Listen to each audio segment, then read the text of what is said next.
pala si Binibini Marikit, your online tour guide at your service.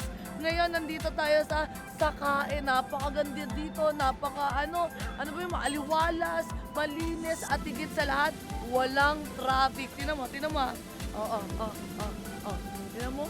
Ikot tayo, ikot. Sakae. Isang A naman dyan. Nako, kung alam nyo lang, wala lang ako pinagdadaanan. Bababaran ko to, tatambayan ko to, pero bago lahat, tapusin muna ang mga plano. For more updates, please subscribe me. Bye!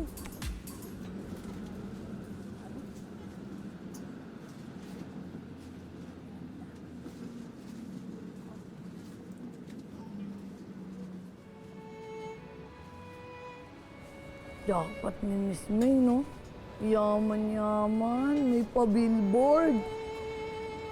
Tsaka big time yung nakuha niyang apam.